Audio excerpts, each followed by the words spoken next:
We're going. We're live. Welcome, everybody.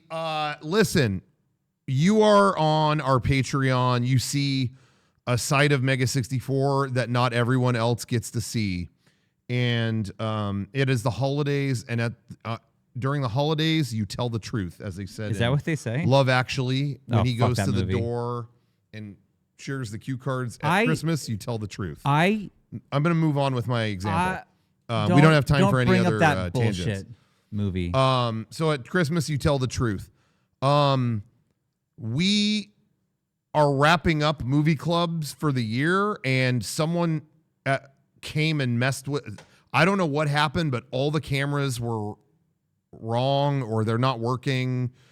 It was like literally every bit of gear that we use was moved, and we just did a movie club like a minute ago. And it was perfect. I don't know what happened. And everything is now not working. And now, like, look at the picture of Kevin. There's like a that's reflection. messed up. There's always a reflection there. Literally, but I can't. Everything we had working 10 minutes ago. Wait. That's not bad. Yeah. I just tilted. Oh, I thought there was more reflection going on, but it's just Harry and Marv. That's Harry and Marv. I thought that. I didn't know that was part of the Is that the image. solution always? Is not have it flush and have a little bit? Huh. I could do that. Yeah. Oh, okay. Well, that's one problem solved. But other than that, like, something's going on with the shutter speed of the camera. The lighting was messed up. And this is what I will only share with our family of Patreon subscribers is the time to care has left. Not that we don't care about you. We want you to be sustained by what we do on Patreon what you're trying to say is we looked at this and thought, well, we can't get it exactly what we want, but we're being nitpicky. This is good. This is fine. Right? This is good. I think a lot needs to be fixed. What? But it is too late in the year for me to care. I mean, there's something flashing, but I think that's that decoration. No. Yeah, I'm saying this is our last one of the year. It's the last week of like senior year in high school kind of thing, where it's like, oh, you should have done this and this on your Spanish exam, and it's like, I know, it's about to be vacation. I have to go. So that's where I'm at. Something's wrong with like the frame rate of this. I'm seeing it and it's pissing me off. It's no longer. We're just gonna completely stop. I'm going to stop caring about the frame rate. Yes, because like I'm moving and it's fucked up. Like that's where I'm at. And Johnny and everyone else says that it's fucked up. The frame rate's fucked up. I don't see it. It's not smooth. Like you could see the shutter speed is altered. But how would that happen? How could that have possibly happened? We don't know. We literally, like I said, everything was perfect. And then we left for a minute and came back in. Literally every component of the show was messed up.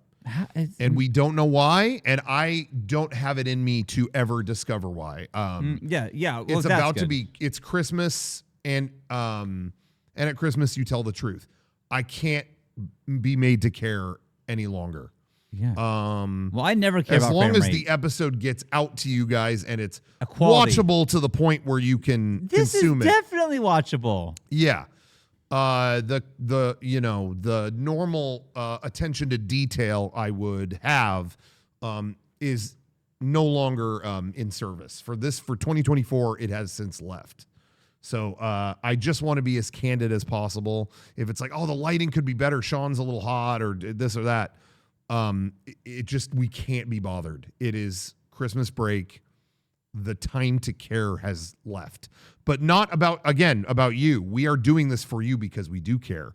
But we don't. It's the gear that we don't care about. The gear has my care for it has since expired. Mm-hmm. Okay, well that was Jesus. Okay, so yeah, Shakers. Fuck. Home Alone. God damn, I was so excited to do Home Alone, and now I'm annoyed by frame rate issues. We headed into this and it's like every single thing wanted us to not do this Home Alone episode. Truly, every single thing happened in the span of an hour and a half, where it's like, what happened? even other stuff we're just hitting walls on at every turn. The theme of today was you can't do that. At every step, I was presented with no, actually, can't do that. Don't, actually, and I'm saying fuck it all. And we are going to do it. My belief at this point in the year 2024 is fuck it all. I don't care. I'm going to do it. But again, that's not about you watching. I care about you. It's the elements at work preventing me from doing what I want to do. Because right now they're saying you can't do this movie club, and you're saying fuck it all. Yes, I can. Yeah. So that is actually the opposite. Yeah. Oh, the gear is messed up. I can't see you. No. Yeah, it doesn't matter. I'm doing it. Go fuck yourself is my message to that. But and I understand one of your kids is in the room right now. Yeah, she's here. I'm sorry. She's okay. She's in middle school now. Sawyer. She hears the word fuck. I'm sorry about that. I said something I'm not proud of. The purpose of my content is to entertain, and I feel like I didn't do that right now. Oh, I feel like I only hurt. Oh no! Did you get hurt by that? Oh, she said yes. Yes, there it is. You're screwed. Well, Bad that's day. another generation screwed up by the older.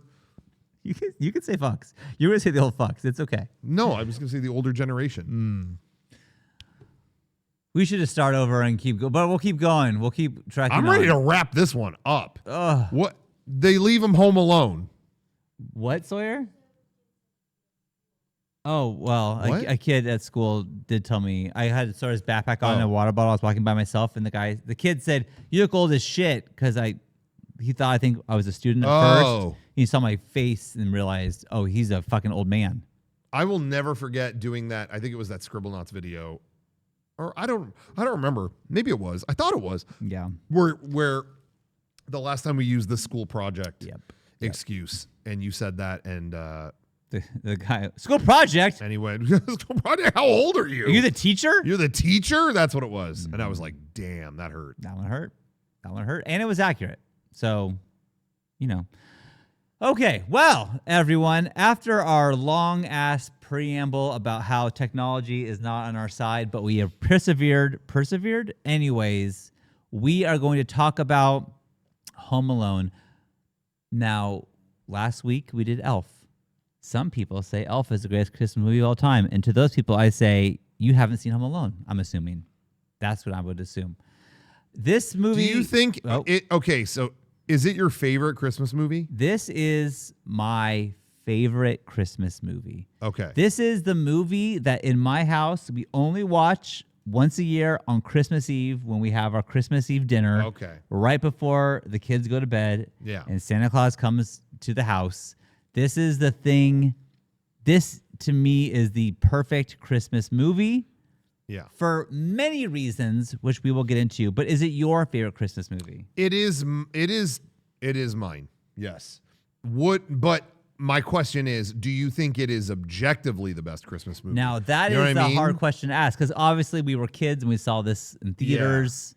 Yeah. This came out in 1990. So we were, 6 and 7. Yeah. We were young. And this is the perfect age for this movie. Yes. So it's hard because I think when people say the best Christmas movie, blah, blah, blah, they can't help but, because it's a Christmas thing, they can't help but impart their own Christmas experience, emotional all experience. Of my uncles, my dad's favorite is Rudolph. Yeah. Because that's what he watched when he was a kid. Yeah, the stop motion Rudolph. Yes. And I watched that as a kid too and loved it. Yeah. Now, my other uncles, A Christmas Story. Yes. That came out when they were a kid. Yep. This all, I think Christmas especially really takes you back to when you were a kid. Yeah. Waking up Christmas morning. Mm-hmm. And so that's why when people say Elf, it's like you were probably a kid on Christmas. The same shit. I can't hate on you. I get it. When you say Miracle on 34th Street, I'm assuming you're fucking old and it was the same shit. That's how. Have you seen that? Yeah, but a long time ago. Okay, so, well, this is my question. Is like, what's definitive? Can anyone give a definitive answer? Mm-hmm. Like, I think. Like if you're talking, okay, what's the best gangster movie? Most people are going to tell you the Godfather. Yeah. Most people. I'm not saying everybody. There could be Goodfellas. There could be whatever. But there's a lot of consensus on a couple of them. Mm-hmm. It's Goodfellas or it's Godfather.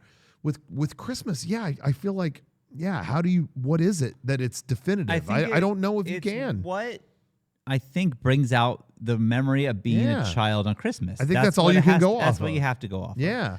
I do see a lot of people, and I think it's wrong, try to make it It's a Wonderful Life.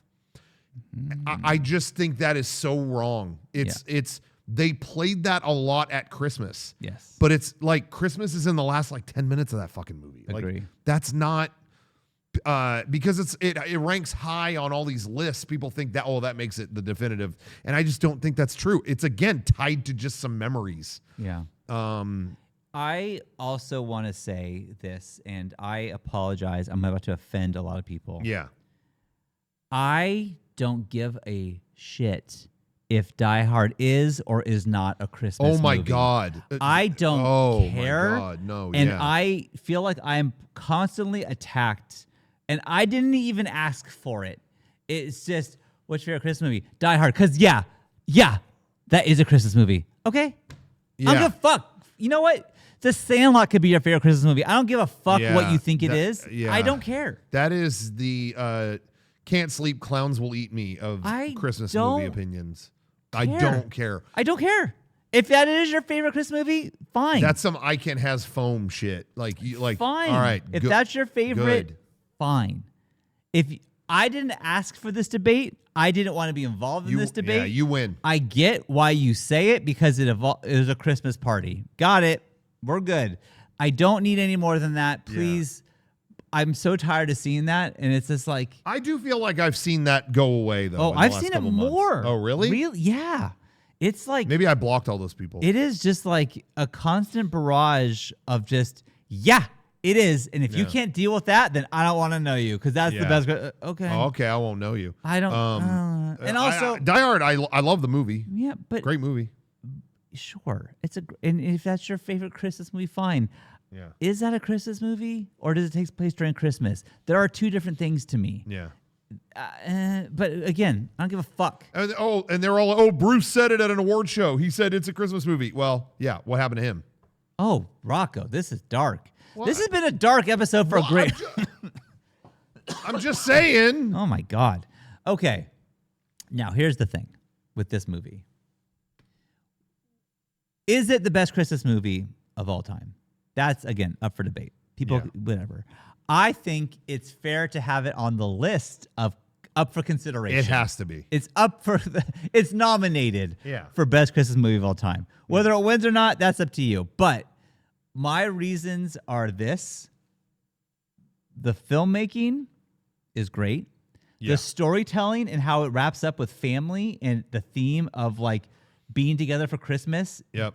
Getting past your differences, even like Buzz and Kevin, who do not get along on Christmas. Hey, it's pretty close in whatever. Merry Christmas. Like that is everything is transcended. The big brother, little brother rivalry. The old man who has seen it all and can't learn anything new.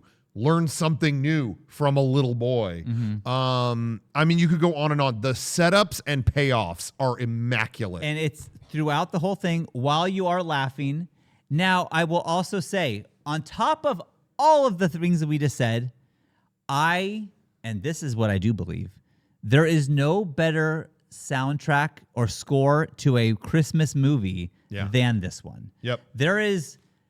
It is not even close. You had John Williams and you said make a Christmas soundtrack and he did. You could play this, and I don't give a fuck if you see the movie or not. You could play this soundtrack while opening up Christmas presents and no one's going to skip a beat. It's great. It's just good. Perfect. It's just perfect. Just real quick to that point, I don't know if you saw, but they, I don't know if they put out a trailer or not. I think they did, or they showed footage somewhere or something of the new Superman. Oh, James Gunn is making new. I haven't seen anything about that. It's just called Superman. Okay. Superman had a bad name there for a while, but you know what? I like James Gunn enough. I'm willing to check out what he does. He says he wants to make Superman like just good-hearted guy, whatever, good American dude. Okay, let's see what I'll let him do his thing. I guess they showed something somewhere. Okay. And his theme is dun dun dun dun dun dun dun dun dun dun dun. They use the John Williams theme. Yes. But I saw a lot of people critiquing that, and I understand this too. Like, bro, you know, this is supposed to be a new take on Superman. You know, you don't have Danny Elfman's theme in every Batman movie. Try something new. But it's also like, at some point, you have to accept when John Williams does a theme for something. Yeah. If you're not getting a better theme than that. Opportunity. You know what? I'm going to pause this whole episode. Rocco, I don't know why. Again, this is fucked up. Can you move that microphone? Why do you have 2 mics? What are we doing? Move that shit. Oh, yeah. God. The universe was against us. We weren't focused on that. I know, but I saw that. I don't care. But you know, the time to care is gone. If you have an opportunity to pull out and dust off a John Williams song, you should probably do that. Yeah. That seems like I can't fault that. That's what I would do. And I think that was their mentality. They were like, is it going to be better than that? It's not. You know, like, it's not. No, that's it. Yeah. And to me, you hit play on this fucking movie and it's the logo with the house and you hear dun dun dun dun dun da, da, or whatever it is. I figured that's the first song. Is that the first song that you hear? Dun dun dun dun dun. Dun. Doesn't matter. It's so good. I get chills every Christmas Eve. Yep. I get excited because it's like this is it. This music already pulls me in. Yep. Now John Williams was a late minute addition to this. Did you know that? It was it wasn't originally going to be him, but then he was able to free up his schedule and just do it. Oh my God. Can you imagine? Talk about a score. In more ways than one, you would say. Anyways, okay, so we talked about, we don't have to go through the plot. I'm assuming you've seen Home Alone. And if you haven't seen Home Alone, you should watch Home Alone. I think everyone's seen this movie though, right? Like this is the movie. I would think so. Especially if you're like watching us. I imagine you're like in the ballpark of our age. Like this was our movie. Like this is like our generation's Christmas movie, as I said. So I would just be curious to see. I really want to hear from people if you're on our Patreon and maybe you just saw it for the first time and you're not a kid. If you're a grown ass adult, I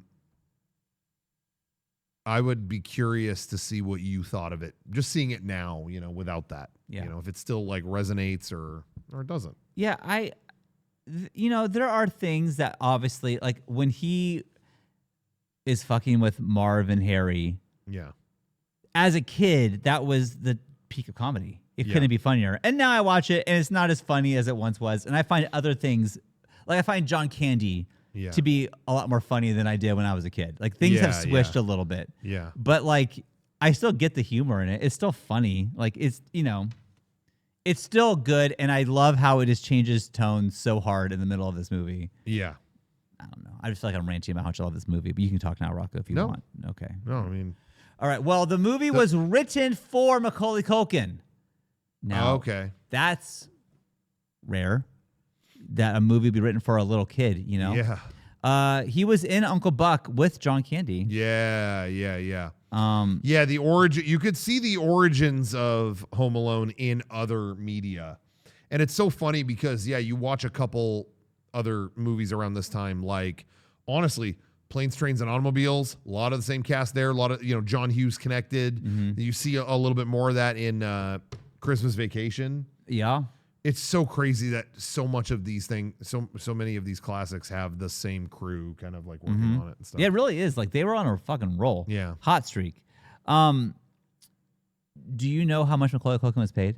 I don't. He was paid $100,000 for this movie. But for the second one, he was paid $4.5 million. Wow. Damn. That's a good fucking payday. Kevin McAllister is making some fucking money. He could buy that house. Every now and then, do you see that house is for sale right now? What's that? The Home Alone house is for sale. Oh, is it? Yeah. It's for sale, and then they did like some kind of tour of like, I think it's going for like, I don't know, $12 million or some shit. But you go through it and it's like, oh yeah, that like, the outside looks great. And then on the inside, they have an actual theater where it's like Home Alone shit all over the theater, like posters and stuff.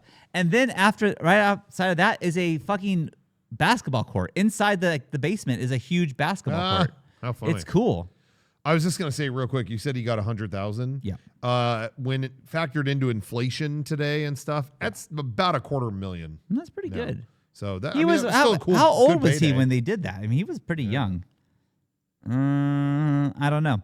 I also really love the idea of Joe Pesci being in this movie and not being able to curse. Yeah. Like, and you see him struggling with it throughout the movie. It's like, you Yeah. frickin'. Yeah. Like, he wants to curse so bad, and he just can't. He was 10 when he did this movie. He was 10? Yeah. Lennon's 10. Yeah. Well, where's your... Yeah, why where's your is she movie making deal? $250,000 doing Home Alone? That's 10. Oh, he must have been like 8 when we did Uncle Buck then. Wow. Damn, that's crazy. Yeah. Yeah. The Wet Bandits were supposed to be darker, more evil than they Yeah. actually are. Yeah. Now, I will say the Wet Bandits was a funny idea as a kid as well, but now I realize like that is so fucked. That water damage is like, that is, you robbed them on Christmas and now you fucking flooded their house and there's mold in the house now. Yeah. Like that is like hundreds of thousands of dollars worth of repair you have to cause because you put a fucking thing in the sink to be funny. Marv is fucked up. Or is he Harry? He's Harry. No. Harry is Joe Pesci. Marv is, why can't I remember his name? Now I don't know. Now What the fuck is his now name? I'm confused. Daniel Stern. Daniel Stern. Who, fun fact, if you don't know this, you probably do, but if you don't, is the narrator of The Wonder Years. He is Kevin Arnold's Yeah, that voice. blew my mind when I found out about Me that. too. Oh my god, that was crazy. That really was. Like, wait, the bad guy from Home Alone is Kevin Arnold? That was Yeah. crazy. Crazy. Is there a part of this movie that you don't like? Sorry, I was just seeing if the guy who played Uncle Frank was still alive. Is he? I think he is. I don't know. I'm getting unclear Because info. that's a perfect segue, though, because I used to fucking hate Uncle Frank. He was my least favorite character, worse than Buzz, worse than Wow, everyone. really? I hated him. Now he could be my favorite. Yeah. Every single thing he says and does is shitty, and it's Yeah. so fucking funny. Wait, what was that? What was the question before that? Oh, is there a part of this movie you don't like? Oh, part of that movie I don't like. I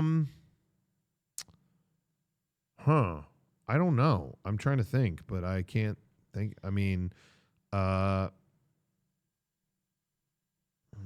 don't honestly, know. I don't know if there was sitting here thinking like, is there something like I would change or yeah, or a part like, oh, cut this out, or even a character where it's just like, get rid of that person, they're fine. you know, like my favorite movie ever is Willy Wonka, and I love the whole movie, but a million times I've watched it with friends, and they want to skip "Good Luck" or "Cheer Up, Charlie." Oh, cheer yeah. up, Charlie. I'm one of those skip. friends. Fuck that. You know, song but sucks. this movie, I don't really think there is anything like that. I mean, Yeah, it just seems like for me, every single scene, yeah, there's something great in it. yeah, And for a while, I didn't agree with the Uncle Frank stuff, but everything he does is terrible, and people hate him. yeah, and yeah. it's even the point where he's giving the shrimp to the kids, and the person back, hey Frank, that's for later, Frank, and he completely ignores it. Oh, who wants the shrimp? Like he's such a fucking dick with everything he does. Yeah. I've probably said put them in your purse to Jenny no less than 10,000 times. Like Put them in your purse. everything he says is awesome. It's awesomely terrible, and he's just the best. Love Uncle Frank. Okay, I just feel like I could talk about this forever. So if you have more to say, you can. No, I mean, you know, the guy who plays Old Man Marley is a fantastic character actor. I saw him in Escape from Alcatraz. Painting's all I have. You know, when he hacks his fingers off. Yeah. You know, to kind of, I mean, again, we kind of lightly go through the plot, you know, whatever, but they go off on a vacation. They count the kids wrong. They leave Kevin home alone. It was always a great bit, I thought, of having that neighbor kid be there and always annoying. And then it made so much sense to everyone why this happened. Yeah. Like Everyone they gets accidentally it. counted that kid. Yeah, it does. There's no question. Even like the smallest detail of when the soda's knocked over and they throw away one ticket Yeah. So they don't have, when they get to the airport, they don't have the extra ticket. All the napkins are getting thrown into the trash can, and you can really quickly see one ticket in there. Yeah. It frosted me when I remember there were all these lists coming out, like BuzzFeed, things you never noticed in movies. Mm-hmm. And one of them was like, did you know in this scene from Home Alone, you could actually see the plane ticket get thrown away, which helps explain why there wasn't a ticket for him. And I'm like, I was a kid in the theater and saw that. Like, that one I noticed that as well. People act like that's like, oh, did you notice? It was like, yeah. They shot a shot of a ticket. I was watching the movie. Were you on your phone? It's a shot of a ticket, and then they throw stuff on top of it. Yeah. Like, I got it. I was a kid in the theater going, uh-oh, they threw his ticket away. Like, that wasn't a secret. That sounds like an article written from somebody who was on their phone the whole time. It is funny, though, trying to explain to my kids, because, like, they can't get a hold of Kevin because the phone lines are down. Yeah. Which is not a problem in today's world, obviously. So it's like, oh, yeah, their cell phones didn't exist. All right. How would they do it now with all of today's tech? I really don't think they could. Like, Yeah. if Sawyer, who is right here, was home alone, Yeah. I guess it'd have to be something as simple as, like, all the cell network is down or something like that. Wi-Fi is down. Internet and cells is down. Yeah. I guess it'd have to be that. Because if that did happen, I don't have a landline anymore. Yeah. So I couldn't get a hold of her. And then you just go into town. Like, he goes into town in the movie. Yeah. That would solve it. There'd be a connection in town. Yeah. Unless it was It would a have to be like widespread a widespread thing. Yeah. Like when... But then that would be chaos. That would be its own movie. When we were at our old studio, remember we were at that subway and the entire grid of Southern California went down? Yeah. And there was no cell service or internet for like a few hours, a little Yeah. bit. That was a little wild. Like, it went to like Walking Dead mode pretty quick, where it's like, Yeah. we gotta like, go to the store and survive, you know? But like, it would have to be something like that for me to not be able to get a hold of someone. Yeah. Huh. Yeah, I don't know. I don't know what that. Again, it would have to be a story where it's at such a level that then I feel like that would take over the story. Yeah. Like, wouldn't be oh a my Christmas God, there's story no anymore. communication anywhere. Yeah. That goes beyond Home Alone. That would be like a devastating world. I don't know. Yeah. It wouldn't work in the way that this does. But anyway, I bring all this up because just getting around to Kevin is left home alone, and then one of the things he's terrified of the neighborhood is this guy, Old Man Marley, who salts the sidewalks, and he just looks creepy looking old dude on the surface. And there's a whole storyline here about don't judge a book by its cover. Yeah. Because he meets the old man and Because it's a great casting by him, because he is scary at first. Yeah. And when he smiles at the end, it's like, oh no, you were so nice the whole time. Yeah. You're always nice. Yeah. I don't know why I thought it was the music, I guess, but made you so scary. That was so well done, and he was the perfect character actor to pull that off. It blew my mind growing. Okay, so the ticket thing that BuzzFeed and shit like that mentioned, get real. Yeah, I noticed that. It kills me that I was in my 30s when I realized the symbolism they were throwing at the camera in all the scenes with Old Man Marley. The Jesus thing? When he puts his hand on the counter and it's bandaged and wrapped in a bandage with blood right there. And then when he goes to shake Kevin's hand at the church and it's a cut in on his hand and he has a Band-Aid right on the center of his hand. They've been showing me stigmata the entire movie. Like, I didn't pick up on that. it's totally yeah, it's like I don't know. I don't know what they're getting at, like other than it's at Christmas, you know, and like, is God teaching him a lesson kind of thing, you know. I don't think it's meant to be super deep, but you know, I refuse to believe that's an accident. I mean, it is pretty weird. It's on one hand, and then when he goes for that handshake in the church, they're in church, and he shakes his hand, and it's a cut in to see the bandage there. However, I have also heard people tell me, I never took it as that. I took it as maybe this man was harming himself. Like maybe that was something to show the adults, oh, he was like handling this really bad. Oh, like, you think he was like cutting himself? Maybe he did something to himself. Oh. I've seen some people take it that way. But on your hands like that? What Exactly. I think it's meant to be. It's meant to be. It's a Christmas movie. Kevin learns a lesson, and he has a bonding moment in a church, and the guy has the things on his hands. And I don't think it's meant to be deeper, other than like, it's Christmas and it's a little Jesus like you know, kind of thing. Yeah. I don't think it's meant to be anything more profound than that. That's how I take that. Just a little bit of like, all right, it's Christmas, haha. The bearded guy gave him a parable, and it was in a church, you know. You know what I wonder is like, this is made by Chris Columbus, who also made the first 2 Harry Potter movies. Yeah, and I don't support his genocide. Well, I agree. So, do you think they knew they were making a classic? Like, do you think they knew like this is gonna be the shit forever, or do you think it was like Chris's movie? No, I think they were kind of struggling with it. From what I don't know, maybe people have more insight than this, but I know there were a lot of things that had to be cut, things that happened last minute. The one thing I do remember was Joe Pesci and Daniel Stern being like, I don't know about this. Like, I don't think this is going to be that big of a thing. You know? I think what I saw that changed that. Well, first off, this movie changed a lot of things. The stunts done by their stuntmen. Yeah. I think they said they saw that and were like, oh shit. Yeah. Oh, we're going hard on this movie. And this movie changed the stunt community because those stunts were so good. They were like, well, we gotta get Home Alone status. That's so good. Yeah. There's a shot of him slipping off the stairs because they're too icy and lands on like his neck and then like I don't know how the fuck they did that. And I remember Chris Columbus talking about that too, where he said like he talked about everything you just said, but then he's like, hey, you should really savor and enjoy every stunt in this movie because they ain't doing like this again. This was stuntmen going above and beyond to like, oh, let's make this hit. Yeah. Let's make this. And he's like, I mean, this pushed it to a level that now there are laws that you can't do what they're doing in this movie. It's so funny. So you really I wonder if it was like a thing with the 2 stuntmen or like, oh, you went that hard? I'm gonna go harder. Yeah. Like if it was like a competition between them or like because they go so hard that as you said, it changed how they had to do things. Yeah.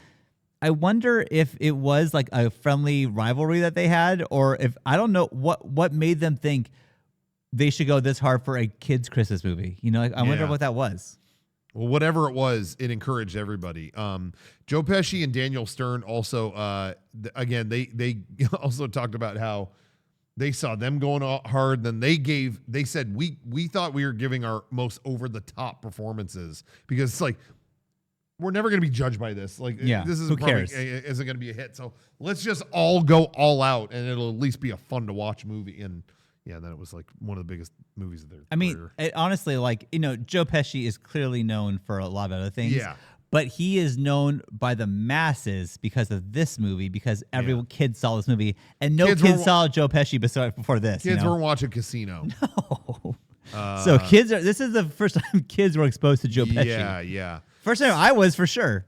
I knew who he was. I was aware of him from various things of that nature that I never saw. And then when I saw that there was a kids movie and he was in it, it was kind of like, ooh, tough guy. Like, he's in this? Like, it was kind of a big like, it's like Jack Nicholson being in Batman. It was like, a real actor is doing kind of a movie wouldn't normally do. Yeah. And so it was kind of amazing. But yeah.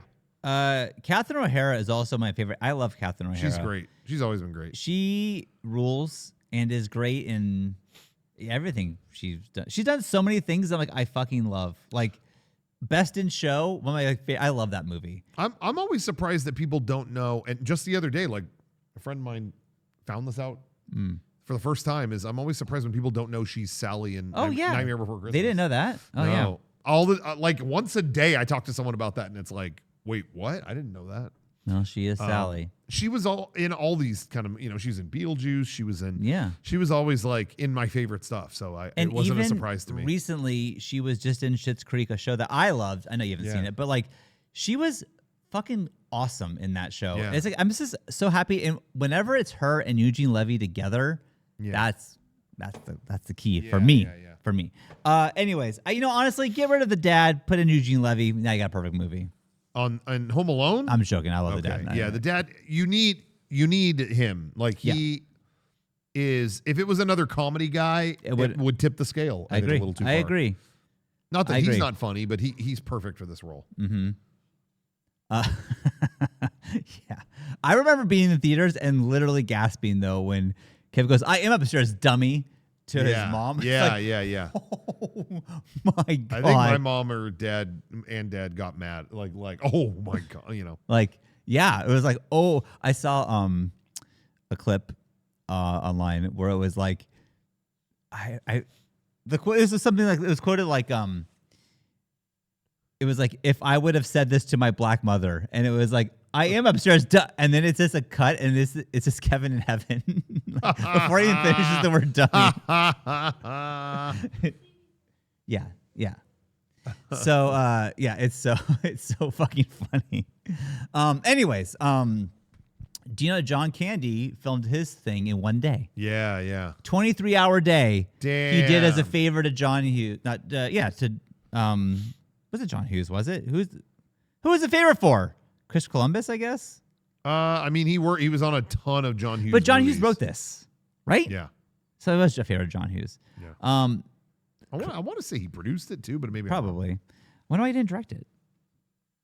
Yeah, I don't remember. I know there was some reason behind that, but he only got scale pay for his cameo. So I was like, he basically was just doing a favor. But again, one of John Candy's greatest roles. I think he's great in this movie, and he really brings it home. You just got the fucking jacket. Yeah, it's so cool. I should have worn it for this episode. I got the Kenosha Kickers jacket. I'm wearing that. I'm saving it Christmas Eve. We're doing a big thing, and I'm wearing that jacket for also, sure. Most of his lines were improv. Yeah. And the story about leaving his son at the funeral home was also improv. I heard about that. How can you imagine being that talented? It's fine. Start, 5, 6, 7, 8 weeks later, start talking again. Yeah. I mean, just to improv that, like you have next level. And they both were. They both came from. They were both SCTV. Second City, right? Yeah. Yeah. I started talking. Maybe let's not talk about that. Well, you brought it up. I'm wishing I wish I hadn't. Okay. And you can tell that that's them working off each other. Like they've done it 1,000 times. Like, so fucking good. So good. Every line is good. Even like, I mean, I'm trying to think of a scene where it's like, oh, that line doesn't kick, but it's all fucking great. Polka. These are songs, right? Yeah, Polka Twist. Yeah, we sold about 637 copies of that one. Oh, in Chicago? No, Sheboygan. Very big in Sheboygan. I'm sorry, did you say you could help me? If I have to sell my soul to the devil himself, I'm going to get home to my son. I've seen people online post and send me videos about this. The John Candy devil theory. Oh. Because she says that and then he shows up. And can I be real with you? Yeah. I never have ever once clicked one of those. I don't have time for that shit. Don't have time for it because there's no way. I'm like, people have too much time on their hands. It's like Pixar, how all the Pixar movies are connected. I'm good. Mm-hmm. The Agent Smith is actually the one theory. All right. only theory I care about is the moon landing fake Shining thing. That's interesting. Tell me more about that. Okay. You got me on that. The rest one. What about I'm trying to think of a line. Okay, one issue. It doesn't make sense to me that when Kevin steals the toothbrush, one, that they care so much, and two, that the police officer goes from writing a ticket to trying to catch a kid who's getting a toothbrush. That's a little extreme. That's too much, right? That's what I thought. Now he's chasing this kid on the ice. He was in the middle of giving some lady a ticket. Why are you gonna try to arrest Kevin? Exactly. Leave him alone. Yeah. I don't know. They're screaming shoplifter, so maybe they don't know what that. Okay, that's what I hate the most is that fucking rat of an employee. Yeah. That guy. Fuck him. Yeah. He's a wannabe pizza boy. I've heard a lot of people say that pizza boy unlocked their gay awakening. What? Yeah, a lot of because he twink energy? A lot of gay men were like, I didn't realize I was who I was all the way until I saw that guy. I was like, I like him. I guess that pizza boy opened up doors for a lot of people. Wow. Yeah. It means I good guess looking. somebody owes them $122.50. Jeez. You gotta pay for your pizza, sir. Every line is great in this fucking movie. The line where when Kevin has the BB gun, Marv puts his head in. Yeah. Or Harry does. Yeah.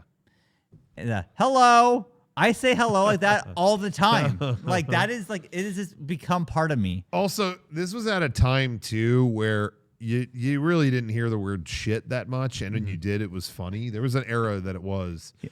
And when he sticks his foot in and loses his shoe, and you just hear shit. Yeah. And in a kids movie was like an uproar in our audience. I was dying laughing. But also, you only get so many bad words in a kids movie, and to have it be that and whispered, shit. Like that's such a.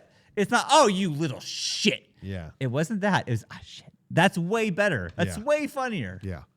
Oh, this movie's so good. Yeah. Yeah. I wish it was Christmas Eve right now. I could watch it right now, but I gotta wait. I'm not allowed to watch it right now.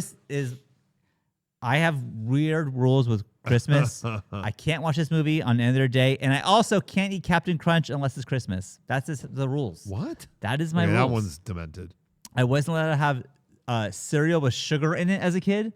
I had to have plain ass, fucking lame ass Cheerios.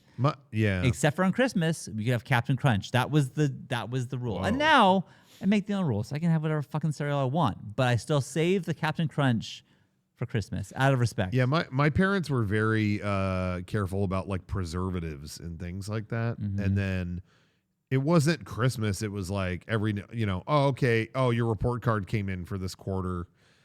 And it was really good. You know what? Get whatever cereal you want. It was like that. Like it was like special occasion. But yeah. I mean, that's for me. Now I will say there was one time in this grocery store that I was like, wait a minute, I'm allowed to have Cheerios and sometimes Honey Nut Cheerios.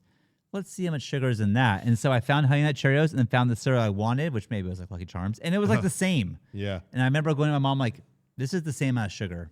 Yeah. And then she had to cave. I fucking got her. Anyways, that's fun. Now, this movie was almost called Alone at Home. Not as good. Yeah, not as good. Not as good. It's like the Facebook. Yeah, it's the Facebook. No, it's the Facebook. Yeah, not Alone at Home. It's Home Alone.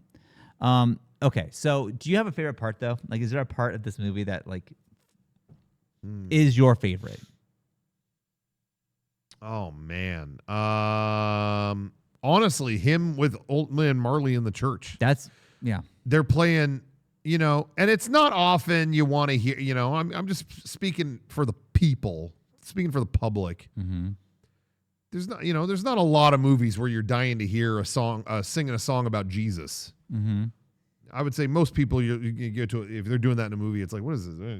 Switchfoot movie? What am I doing here? But a fantastic rendition of Fall on Your Knee. Fucking like awesome. Beautiful edition of that song. So good. And I love that he meets the main threat of other than the burglars. Yeah. The main threat of the movie. And it's like, oh my God. And it's just, they just didn't understand each other. It's just the grandpa wanted to see his granddaughter sing. And I love the message of like, I'm old and I've done it all and I can't learn anymore. And I guess that's it.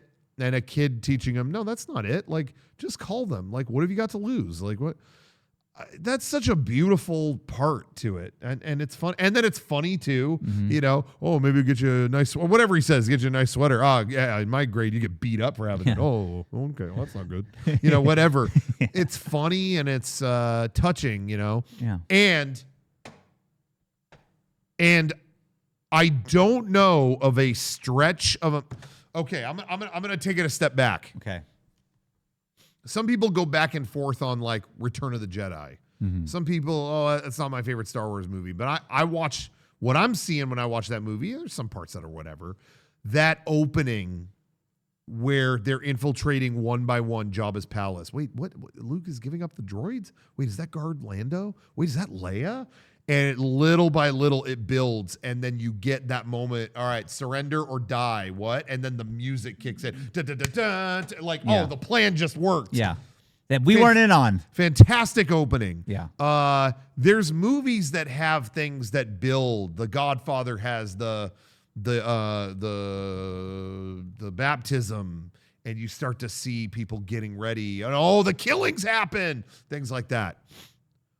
I challenge you to find a better stretch in a movie, build, payoff, whatever, a better stretch in a movie than Kevin at his lowest meeting a man at his lowest, and they both learn a lesson from each other, and you've got all the music, and you kind of forget all the problems of the movie in that moment. You forget about the burglars. That's out of the picture at that point. The old man just wants to see his kid. Well, here's how you could do it. Okay. Well, hey, I've got advice for you too, Kevin. It's such a beautiful and heartwarming movie. And it's like, oh, this is a fantastic Christmas movie. It just earned it in this scene. Yep. And then the clock hits. Yep. Dun, dun, dun, dun, dun, dun, dun, dun. Music, Into so good. him setting all the traps. Dun, dun, dun, dun, dun, dun, dun, dun. I don't know of a better stretch in a movie than that. It's so good. Period. Yeah. Forget Christmas movie, forget Home Alone, forget the rest of it. That whole church scene leading into the bell going off and him setting up his house. It's my house. I have to protect it. Yeah. And him doing all that stuff. Capped off fantastically by he does all the little things that even his parents wouldn't do, that even the details that even they would neglect. He makes macaroni and cheese and lights the candles. All the stuff that's like, this is my home and I'm going to make the most out of what we've made here. And he lights it and then the thing goes off and he can't even enjoy the it's go time. It's go time. That from the church scene to that part, I think is like a perfect film. It's so good. Like I realize I'm talking in hyperbole. I could do that about all of it, and maybe I'm full of shit. I'm not full of shit on this part. I challenge you on that to find something better than that stretch of this movie. I think it's 10 out of 10. I also think, too, I always loved it when he has his little BB gun and cocks it and then looks at the camera, breaks the fourth wall and says, hey, this is it. Don't get scared now. Yeah. He's talking to himself, but he's also talking to the little 6-year-old me in the theater like, oh my God. We're with him. Yes. We're with him. Like he's telling me in the theater, like, hey, this is scary. There's like fucking bad guys coming to your house. He's like, I got it. Like, I love that. I love the breaking of the fourth wall in that one moment. Yeah, he's talking to himself. He's also talking to himself. It makes sense. But he is looking at the camera. Yeah, but he's not going, no, that's awkward. No. It's something a kid would say to himself, and he says it to you. He says it to you as well. Yeah. That little detail of having him look at the camera instead of looking 2 inches to his right, I think is perfect because it was scary and he made me feel better. Like that is awesome. Okay, so I think for me, the parts you're talking about, of course, they're great. They're all great. The little moments, Uncle Frank being a fucking dickhead is also great.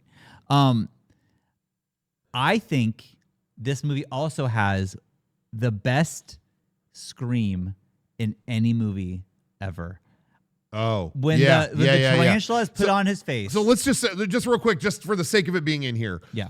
The part I just described, all that happens, he sets up the traps, then the burglars come in, and a million traps ensue, and eventually one of them, he's almost got Kevin, they put a tarantula on him. On his face. Just to catch up, just to fill the gap. In case you haven't seen it, you should see it. That moment, the scream is so... Well, first off, I do love, but right before that, when it's like, Harry, don't move. Marv, what are you doing? Don't move. Like, that is very funny. Yeah. But the scream that Daniel Stern, there's no better scream. Yeah. Name a better scream in a movie than that scream. I don't think he can. Yeah. That's it. The Wilhelm scream wishes it was this scream. This scream fucking rules. But they didn't film that live because the tarantulas are very sensitive to noises.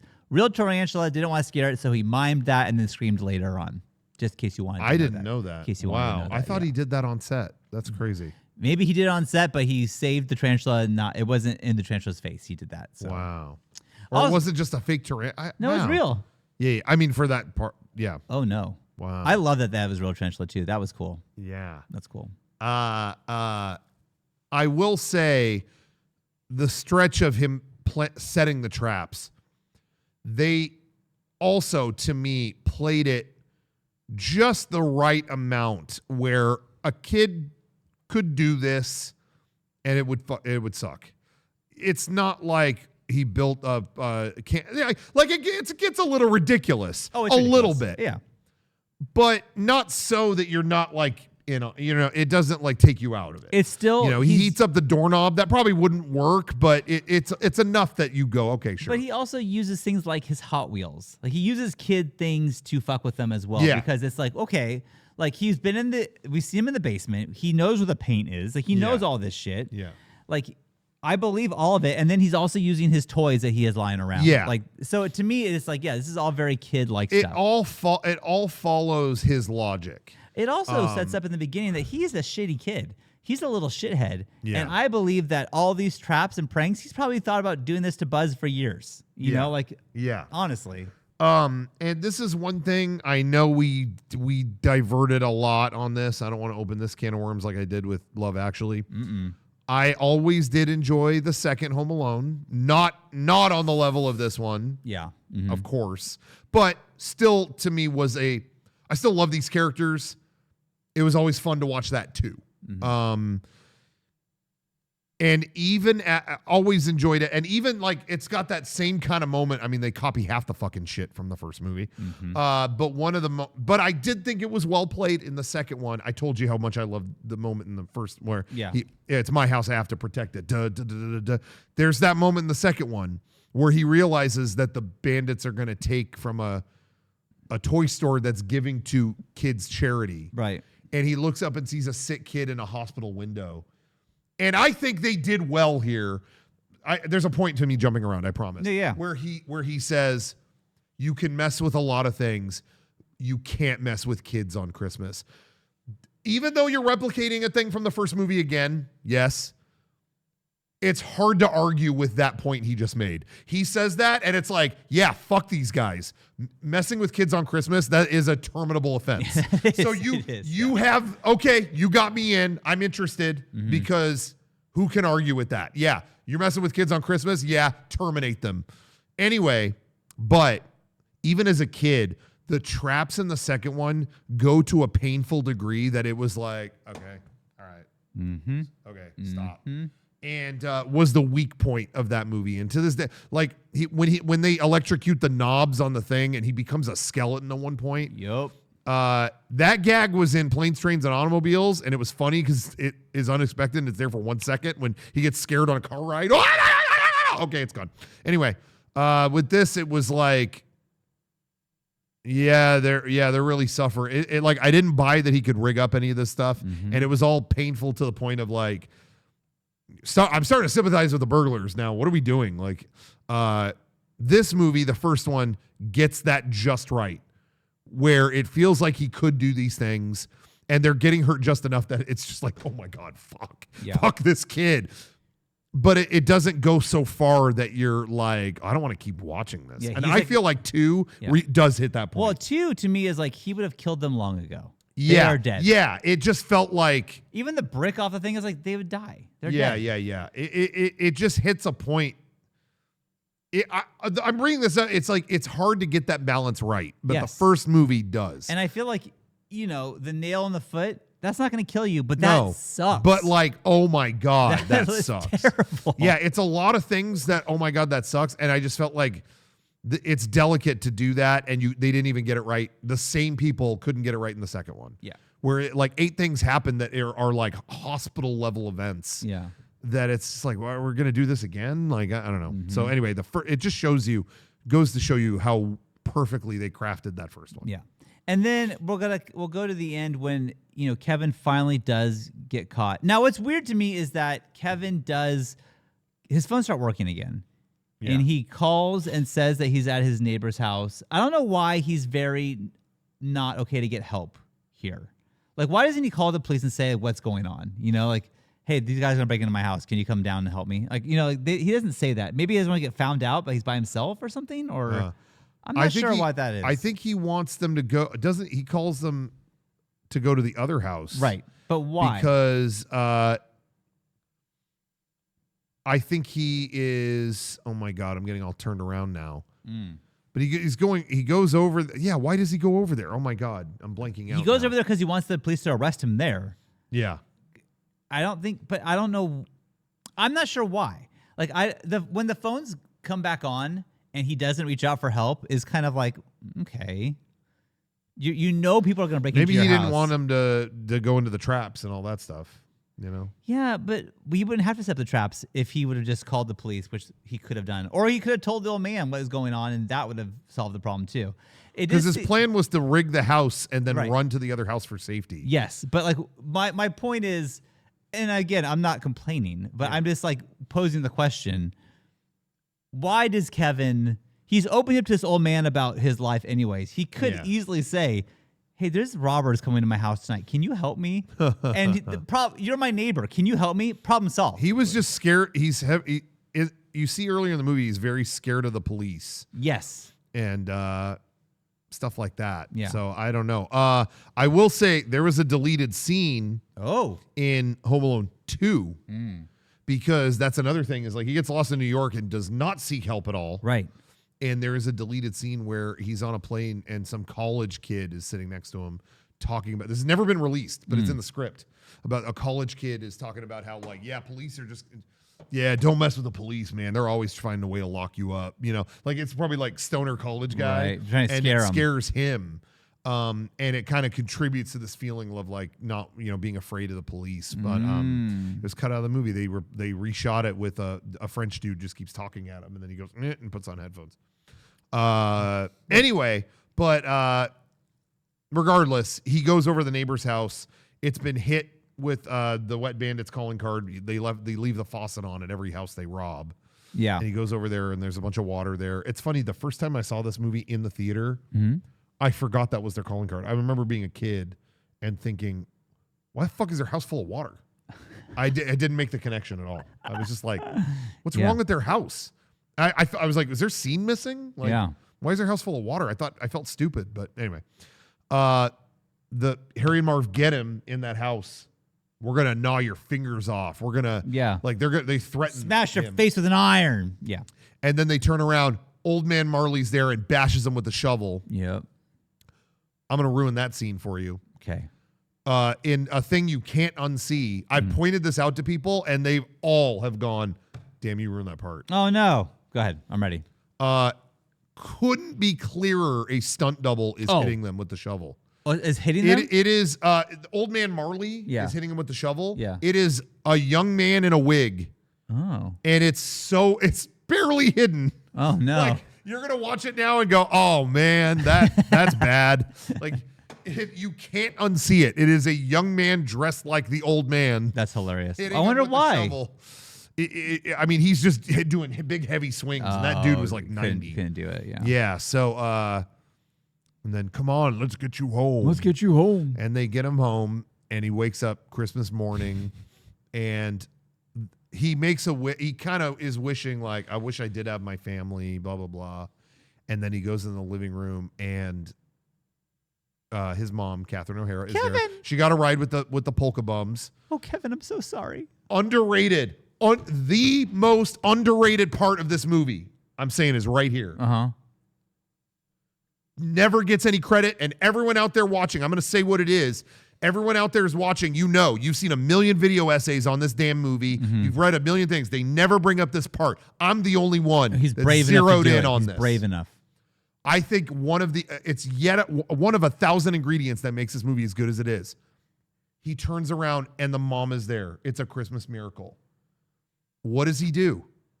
He does it, mommy. Yeah. Da, da, da, da. That would be easy. And you play the music and we're all happy. There's a moment of him going, yeah, he's like upset with her. well, I think he's taking that moment in. To make sure she's real? Or Is what? she real? Is she mad at me? Am I mad at her? I just defended the house. I'm the man of the house now, and then it's back the way it was. There's so much to take in that moment, and he takes that moment. I feel like no fucking kid movie would do that now. Yeah. It would be, yeah, da, da, da, we did it. Yeah, but no, he like takes that minute. I just think that is such a special moment when he takes that moment. And you know what I mean? I just think that is such an underrated part. I know I'm making a big deal out of the smallest thing, that's but what we I do really here. think that's what makes it so good. He takes that minute in and and she doesn't even know what to do. Yeah. Oh, Kevin, I'm so sorry. Like, yeah. Because I must imagine the feeling is like the most insane wave of relief and guilt at the Yeah. same time. Like, thank God you're okay, but where do we go from here? it's everything all at once, and Yeah. then all of that flushes out, and the joy comes in, and then it's a Christmas moment. And then the family shows up. Everyone's happy. Yeah, they were like, you should have taken the Friday flight like we told you. We arrived here at the same Kevin time. was able to clean up that house pretty good. Yeah. Because it was pretty fucked up. And then we're talking setups and payoffs. Again, they're 10 out of 10 in this movie because what happens there? Another fantastic moment.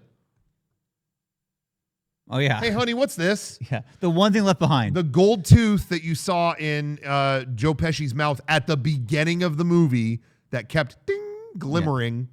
It's on the ground. It's the one forgotten thing. Hey, honey, what's this? Again, bookend. Oh, and just when you think it can't bookend any better, Kevin goes to the window. He said all his things to the family. They're talking about, oh, what are we going to do for Christmas? Let's do, and it's all the commotion in the other room. And then Kevin goes to the window and looks out the window, and old man Marley is there, and he gets to see his granddaughter again. Mm-hmm.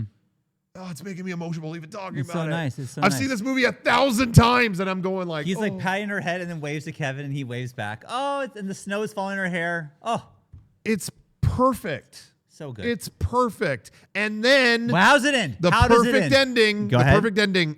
You wrap it all up, and then you give them one last little fuck you moment where it's, Kevin, what did you do to my room? It's perfect. Because it's I perfect. do remember thinking he breaks all of the shelves, the Yeah, tarantula yeah. gets out, whatever. And I love the idea, like, oh, he fixed the entire house but Buzz's room. Yeah. It's so Couldn't do it all. It's so beyond Yeah. fucked up. Yeah. It's so great. Another stupid thing as a kid was when the movie ended. Again, why is the house flooded? I couldn't figure that out. And then as a kid, I remember he wanted to reconcile with his son. Old man Marley did. Yeah. And as a kid, I thought, is that his son? The little short guy with long hair? Like, I thought that was a dude. And then it's like, oh no, it's the granddaughter he was talking about. You saw her But earlier. you didn't see this. I just thought like, oh, he reconciled with his son. I guess a young guy or something. The little son. I was so confused. And then I said it to someone and they were like, Rocco, no, that's the granddaughter. Anyway. Yeah. Well, everyone, that's Home Alone. We could probably say 10,000 more things, like the fact that I always love that Buzz, your girlfriend, Woof, was really just a boy in a wig. Because it'd be too mean to do that to a girl. Yeah. Which I agree. Yeah. And I'm sure that boy, imagine being that kid, like, hey, I get to be Buzz's girlfriend. Like, that's fucking hilarious to them. Like, they're laughing so hard at that. And then the last thing is that Chris Columbus was supposed to direct Christmas Vacation. Yeah. But Oh, I didn't. heard about this. Yeah. Because he and Chevy Chase did not get along at all. Yeah, he basically said, can't do it with this guy. And so John Hughes gave him this as a backup project. And those two are classics. Yes. Crazy. The two that I watch. Those are my two Christmas movies.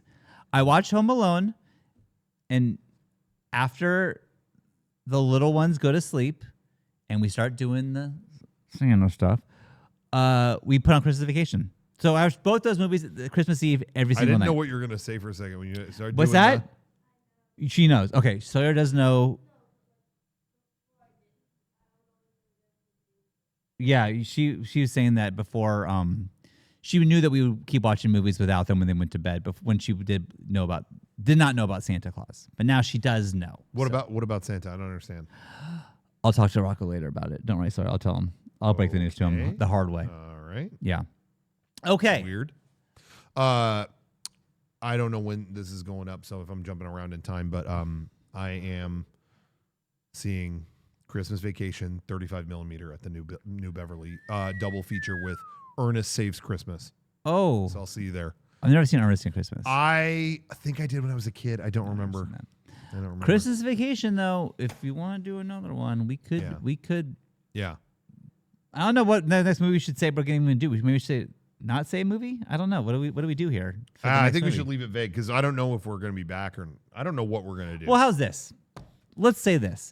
If we do come back, it will be Christmas Vacation. I'm assuming. Yeah. But if we take a break, because Christmas break. It's Christmas Christmas vacation. vacation. Either we're gonna do Christmas vacation on our vacation, or we're gonna Yeah. have an actual Christmas vacation. Yeah. That's what we're gonna do. Yeah. So I say watch Christmas Vacation anyways, and then we'll be back with another movie that will surprise you if it's not that one. There's 1,000 more things I could say. I'm not gonna. This movie is I did this on Record Club where it's like, yeah, there's a 5-star or 5 shaker, whatever. But I'm going to plate these 5 shakers in gold. These are like solid gold. Can't fuck with these shakers. They are implanted forever 5 shakers. 5 solid shakers, so golden, they'll make your husband pick them up off the ground and go, honey, what's this? Exactly. Exactly. This to no further comment necessary. There is 5. sometimes where it's like, you know what? I'm going to give it a 5. Not today. Yeah. There is no question in my heart and mind and soul. This is a 5. This is an ironclad 5. Hey, Sawyer, come here real quick. What are you going to give this movie? Out of 5 shakers, 1 being the worst, 5 being the best, what are you going to give it? A 5. Say it in the microphone. 5. Okay, There it that's is. 15. Thank you, Sawyer. That's solid 15. That's a solid 15 because that's how much this movie deserves to get extra shakers. We're going to Yep. give it 5 extra shakers. So there we go. No doubt. All right, everyone. Hey, if this is the last time we see you this year, I can't thank you enough for getting us through this year and us still doing this right now. Thank you so much. And we will be back better than ever next year. It's going to kick ass. And Rocco, any closing things you want to say?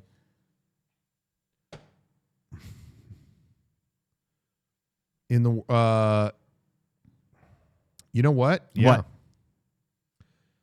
In the words of Love Actually, Oh, you fucker. enough then. Look what you did, you little jerk.